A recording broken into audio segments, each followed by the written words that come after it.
Olá, boa tarde. Começa aqui mais um programa da TV Interage Sobral News em Debate, uma realização das faculdades INTA, TV Interage, Jornal Sobral News. Em nossos estúdios, o professor Babi Fonteles. Hoje debateremos a questão do Magistério Indígena Superior. Boa tarde, professor Babi. O que é o Magistério Indígena Superior? Como funciona? Onde se localiza esse projeto? Fale-nos a respeito da educação superior para indígenas. Boa tarde, os amigos aqui do programa Sobral News em Debate. O Magistério Indígena Superior é um programa de formação de professores indígenas em nível superior. É uma coisa assim bastante nova no Brasil, porque até bem pouco tempo, e nessa região do Brasil aqui que é o Nordeste e o Ceará, havia assim uma ideia de que não existiam mais os povos indígenas. E essa foi uma ideia assim que foi criada ao longo do século XX, mas que também no final do século XX, a partir dos anos 60, passou a ser revista. E aqui no Ceará, a partir dos anos 80, povo cearense, a sociedade cearense, e aqui no Nordeste as pessoas realmente começaram a se dar conta de que os povos indígenas permaneciam, né, e as suas culturas também, embora tivesse acontecido um desaparecimento em função de situações históricas da colonização, de perseguição a esses povos, né, e aquilo que é fruto mesmo da colonização. Então, a partir dos anos 80, com a reorganização das etnias indígenas, algumas bandeiras de luta desses povos passaram a entrar na pauta do dia, junto com o governo também, a sociedade no Brasil, né? A gente sabe que nos anos 80, a Constituição de 88 garantiram os chamados direitos indígenas, entre os quais direitos a uma educação específica. Então, aí na Constituição de 88 e depois na LDB de 96, que passou a regulamentar a educação indígena também passa a compor parte da ação do governo brasileiro com relação a esses povos, inclusive reconhecendo uma dívida histórica por parte da sociedade brasileira e do governo em relação aos povos indígenas. Então, a partir dos anos 90, aqui no Ceará, por iniciativa das próprias comunidades indígenas, no caso, pegar um exemplo aqui, a comunidade Tremembé de Almofala, que é a primeira referência de educação escolar indígena, nascida da própria comunidade. Em 1991, os Tremembé de Almofala, eles criaram a primeira escola que se tem notícia aqui no estado do Ceará, que é a escola Alegria do Mar. Foi esse o nome que eles mesmos deram. E era uma coisa muito simples, funcionava assim, numa pesqueira, numa cabana de palha, ali na praia de Almofala, quando o pessoal liberava a pesqueira dos materiais de pesca. Então a professora Raimundinha Marques Nascimento, filha do João Venâncio, que viria a ser depois do cacique, ela começou ali a repassar para as crianças ali daquela comunidade, mais da aldeia da praia, o que ela tinha aprendido, né, que ela estudou até a quarta série numa escola lá em Fortaleza. Ela foi empregada doméstica um tempo lá. Então, quando ela volta para a aldeia, aos 18 anos, ela passa a repassar isso. Ensinar a ler, ensinar a escrever, e passou a ensinar uma coisa até então inusitada em qualquer escola do Ceará que se tem notícia, que era ensinar a dançar e cantar o torém, uma dança típica dos Tremembé. Então, a semente desse magistério indígena superior, eu estou contando essa história para a gente perceber como é que as coisas, né, têm a sua origem, tiveram origem exatamente aí, nesse movimento de reorganização dos povos indígenas, e eles mesmos tomando a iniciativa de criar isso. Quando foi em 2006, e aí tem mais uma parte da história que eu vou contar daqui a pouco, em 2006 é que eu, estando lá na condição já de professor da Universidade Federal, depois de ter feito uma tese de doutorado sobre educação indígena no Ceará, é que eu, a pedido deles, né, vou passar também a contribuir na constituição desse curso de magistério indígena Tremembé Superior, que foi o primeiro curso de magistério indígena, não somente do Ceará, em nível superior, mas em nível do Nordeste. Isso em 2006. Antes disso, em 2001, a gente já tinha iniciado e concluído uma primeira experiência de curso de magistério em nível médio, que também foi pioneiro no Nordeste do Brasil e aqui no Ceará, e também iniciou com a comunidade Tremembé. Então, assim, em rápidas pinceladas, só para a gente iniciar a conversa, rapidamente foi essa assim a trajetória até a criação do curso de magistério indígena dos Tremembé, que foi o primeiro em nível superior, é o primeiro em nível superior. Muito bem. Nós sabemos que a nossa raça, a raça brasileira, é uma miscigenação do negro, do indígena e do colonizador branco. No Nordeste, onde a colonização foi mais homogeneamente feita por portugueses, e os indígenas do Nordeste têm assim, uma participação muito grande na miscigenação da raça, perdão. No Ceará, tem-se conhecimento de muitas comunidades indígenas. Por exemplo, os Tremembés de Almofala, os Canindés, os Heriús, aqui da Meruoca, os Anassés, os de Caucaia ali, os Tapebas de Caucaia. E essa ideia da educação superior no meio indígena nasceu em Almofala, porque em outras regiões mais próximas de cidades universitárias, como é o caso de Fortaleza e Sobral, essa ideia não surgiu mais cedo, professor. Isso derivou de alguma dissertação de mestrado, alguma tese de doutorado, a descoberta desses indígenas fazendo curso superior e agora com a necessidade de formar indígenas no magistério. Como o senhor vê essa questão? Tá. Eu vejo duas perguntas dentro da mesma pergunta. Um assunto bem interessante para a gente conversar, e eu vou deixar para outro momento, é essa história da miscigenação, para a gente poder esclarecer algumas coisas a respeito disso. Mas o segundo, né, vou começar pela parte final da sua pergunta, é por que surge em Itarema, com os Tremembé, o magistério em nível superior, e não, por exemplo, ali mais próximo de Fortaleza.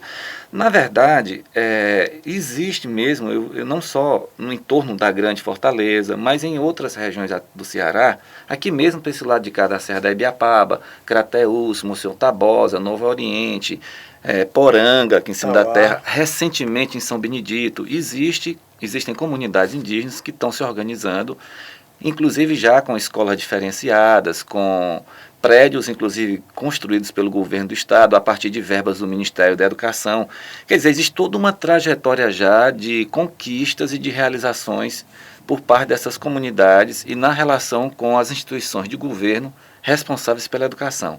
O que aconteceu no caso do Tremembé são aquelas coisas fortuitas, como a gente diz, né?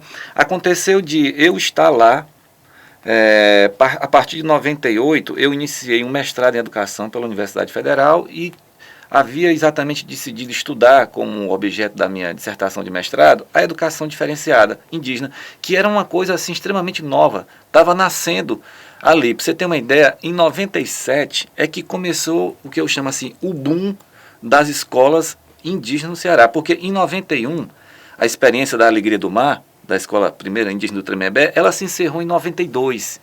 É uma outra história também que, em outra circunstância, eu conto, mas ela encerrou e aí de 92 até 97 tem um vácuo, não há mais escola indígena, e só em 97 isso é retomado. Em 98 eu estou chegando para poder fazer os estudos de mestrado sobre esse assunto.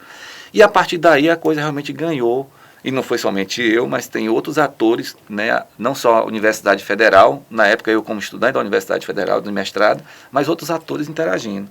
Então, eu digo que é assim, algumas coisas elas acontecem, e não é só no campo da educação, muito menos da educação escolar indígena, elas acontecem quando a gente tem assim as pessoas certas nos lugares certos, com a sensibilidade e a competência para fazer acontecer as coisas. Eu acho que o sucesso, o êxito do projeto do Tremembé foi isso, foi os atores certos, no momento certo, se confluindo numa situação que pôde produzir isso, né? É tanto que, como eu estava dizendo para você, em 2001, eu já, iniciando o doutorado, né, estava concluindo os estudos de mestrado e já passei para o doutorado, a gente pôde organizar o primeiro curso de magistério indígena em nível médio da história do Nordeste. Lá na comunidade, e aí eu respondo ainda a primeira pergunta que você fez, onde que funciona, onde são as localidades, né? Lá na comunidade Tremembé, e é interessante que a gente inverteu um pouco esse fluxo. Ao invés de os índios saírem das suas comunidades para ir para as escolas, né, de formação de professores nas cidades, a gente faz esse fluxo inverso, a gente traz os docentes desse curso, né, e as condições para que ele aconteça no ambiente da aldeia. Por que isso? Não é simplesmente para economizar o transporte, né, de levar o índio da comunidade para a cidade, mas é porque na comunidade indígena, Herculano, você tem que não são somente os professores da escola indígena que são assim os responsáveis pela educação. Você vai ter situações em que lideranças, pais e mães, eles vêm até a escola, eles trazem os seus saberes relativos à pesca, não é, à fauna, à flora, o artesanato. Então é muito importante que esse ambiente formativo... Dentro daquele princípio de que o homem é o seu lugar, isso ficaria muito melhor isso mesmo. fazer esse trabalho na comunidade do que em salas de aula nas universidades. Sim, e também de que a educação indígena é uma educação fundamentalmente comunitária. Todos são responsáveis pela educação, todos têm uma contribuição a dar. É importante que numa sala de aula onde esteja acontecendo o curso de formação de professores, a comunidade possa ter acesso, entrar e sair a hora que quiser mesmo, vir ouvir uma parte das aulas, dar uma opinião, trazer algum conhecimento dali. Então, esse ambiente, ele é importantíssimo na formação do professor. Essa é a razão principal, sabe? E com relação à questão da miscigenação, interessante a gente fazer uma coisa que eu sempre digo aí, importante a gente se perguntar como é que a gente aprendeu a pensar as coisas que a gente pensa, qual é a origem das ideias. Essa ideia da miscigenação, ela diz respeito às, vamos dizer assim, às teorias sociológicas, racistas, né, ou raciais do século XIX. Então, ainda hoje, no século XXI, nós ainda encontramos, né, muito do nosso pensamento preso a essa ideia. Vou dar um exemplo aqui para você só do que aconteceu no Ceará e de como é complexa essa questão. Das mais de 40 etnias que supostamente existiam no Ceará antes da colonização, 22 são reconhecidas assim, em toda a bibliografia você vai encontrar isso facilmente, pelo menos 22, mas suspeita que seja até mais de 40. Essas 22 etnias, você citou uma delas, os Canindé. Os Canindé, por exemplo, eles nunca se enquadraram muito no padrão biológico, por exemplo, dos índios do tronco tupi, ou mesmo os Tremembé. Então você tem diferenças que não são só culturais, mas você tem diferenças de ordem, por exemplo, de fenótipo, né? A gente diria assim, numa linguagem mais popular, diferenças que são raciais. Agora, miscigenação sempre houve em toda parte, né? Nessa terra aqui, chamada Brasil, né? Depois da colonização, e o comum eram as trocas mesmo genéticas e culturais entre esses povos.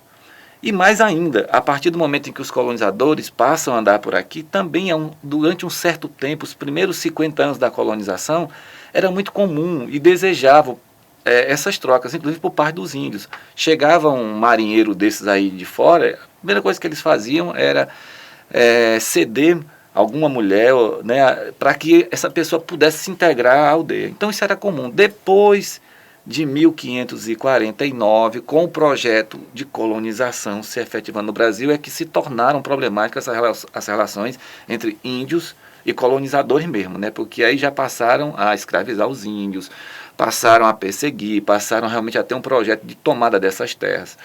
Então, é importante colocar isso para a gente perceber duas coisas. A primeira é, miscigenação sempre houve. Né? Quando o colonizador chega, ele já é integrado dentro de um processo que os índios já faziam há muito tempo. E a segunda coisa, essa miscigenação nunca foi problemática. O que vai ser problemático é o aspecto político dessa miscigenação. No momento em que esses encontros, esses casamentos, a formação desses o acasalamento. O acasalamento passa a ser uma coisa, por exemplo, fruto de uma dominação colonial, de uma imposição, de uma perseguição, e aí com uma série de coisas que aconteceram que foi muito ruim. Isso é importante a gente perceber. Nesse aspecto da miscigenação, nós teríamos dois Brasis em termos, por exemplo, os indígenas do norte, eles são mais puristas pelo fato de estarem mais isolados em suas comunidades, mais isolados da civilização, digamos assim, eu acho muito pesado dizer isso. E os indígenas do Nordeste, eles estiveram sempre mais próximos dos colonizadores, e essa miscigenação foi sendo feita assim de forma mais efetiva. De repente, mais indígenas passaram a ter mais sangue português, descendentes de portugueses passaram a ter mais sangue indígena, e o biotipo do indígena nordestino, cearense, por exemplo, ele não difere muito do cidadão, digamos assim, de mais sangue português. E no caso dos indígenas da região norte, eles têm aquele biotipo característico do indígena mesmo, aquelas feições meio orientais, né? Existiria, assim, dois Brasis em termos de raça indígena, uma mais pura do ponto de vista biofísico e a outra mais miscigenada? Como é que você vê isso aí? Eu vejo assim, primeiro existem muitos Brasis. Hoje você tem talvez assim um dos países realmente mais diversificados do planeta seja o nosso país, porque não são só o português e o indígena. Dentro mesmo do indígena, sabe, Herculano, você vai encontrar isso no início já da colonização, na chegada dos colonizadores aqui. Os estudos antropológicos mostram que existem pelo menos 800 etnias diferentes, de 800 etnias a 1.200 etnias. E essa diversidade não era apenas cultural. Há diversidades, inclusive, dessas de fenótipo, de aparência, biológico, né, tipo de cabelo, né, cor de pele, esse tipo de coisa. Um fenômeno interessante para a gente ver é o seguinte, vou voltar novamente ao caso dos Canindé. Os Canindé nunca entraram muito nesse padrão. Os Canindé são chamados os índios brancos do Ceará, porque aqui tem uma outra questão, né? Ainda hoje nós não temos uma teoria que ela explique como é que se deu o povoamento das Américas, e especificamente da América do Sul. Para você ter uma ideia, a gente tem fóssil comprovadamente estudado já, comprovado, fóssil de uma mulher, 12 mil anos, encontrado em Lagoa Santa, Minas Gerais. Os estudos arqueológicos e os estudos de paleontologia humana mostram que aquele fóssil ele tem pelo menos 12 mil anos e é de uma negra africana. Como é que se explica isso?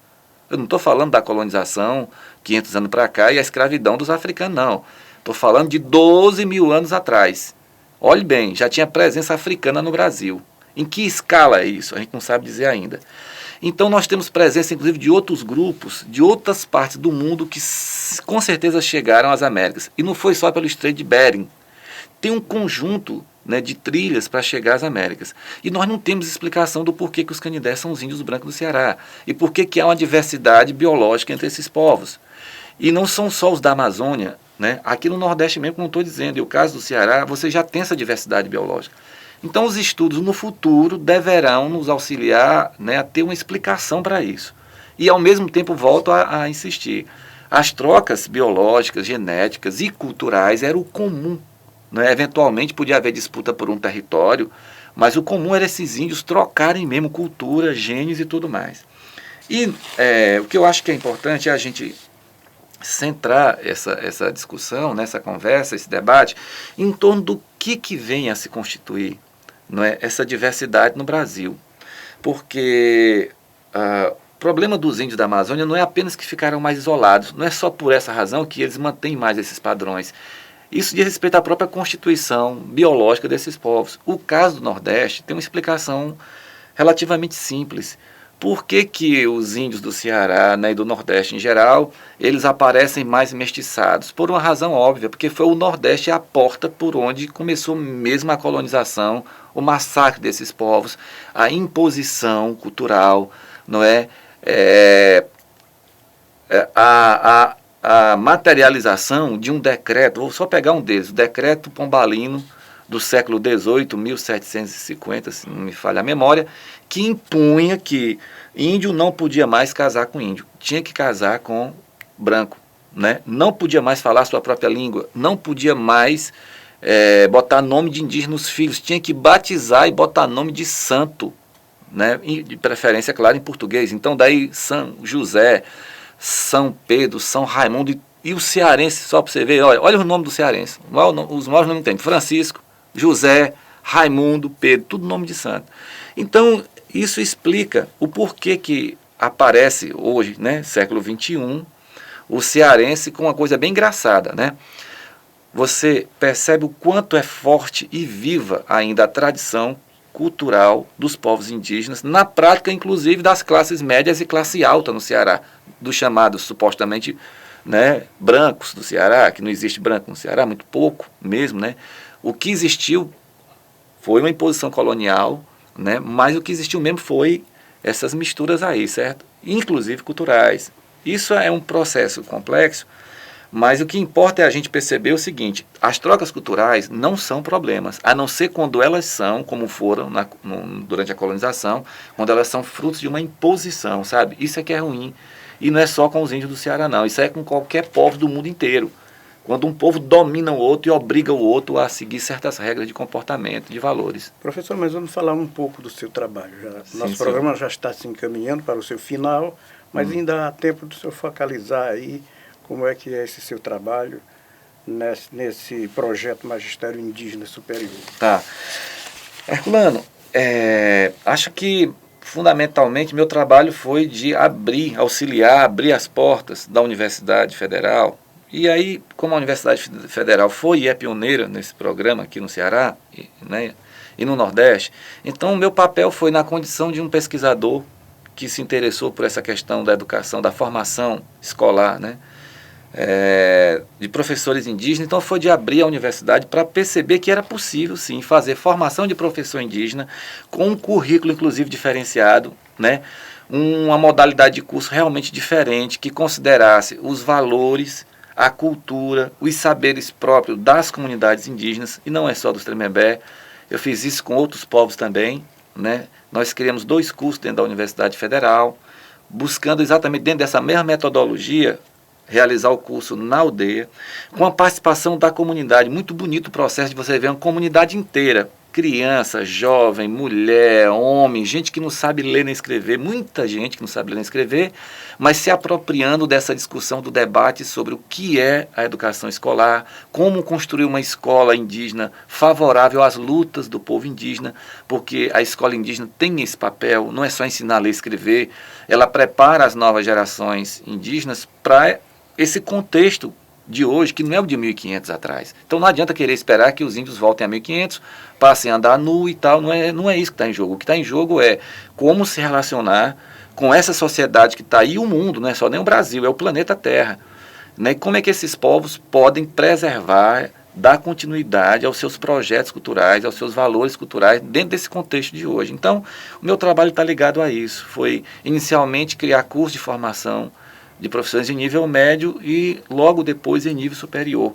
Esse é o trabalho ao qual eu estou ligado nesses últimos 10 anos, e eu acho que eu estou já um pouco me despedindo disso, porque nós estamos formando a primeira turma de professores formados em nível superior, que são os Tremembé de Almofala, e eu sinto que outras pessoas vêm chegar para dar continuidade a isso, e eu também vou poder me dedicar a outros projetos, que ainda tem muita coisa grande e boa para realizar. Professor, o assunto daria para outros debates aqui na TV Interaja. Numa outra oportunidade, nós retornaremos ao assunto, e de já o senhor está convidado para nos auxiliar nessa questão do debate do magistério indígena, ou outros assuntos que interessar debater naturalmente. O assunto é de grande interesse para a comunidade cearense, e numa outra oportunidade nós vamos estar aqui novamente debatendo este assunto. Muito grato. E o programa da TV Interaja, Sobral News em Debate de hoje, vai ficando por aqui. Prometemos amanhã, neste mesmo horário, mais um debate Sobral News em Debate. Boa tarde.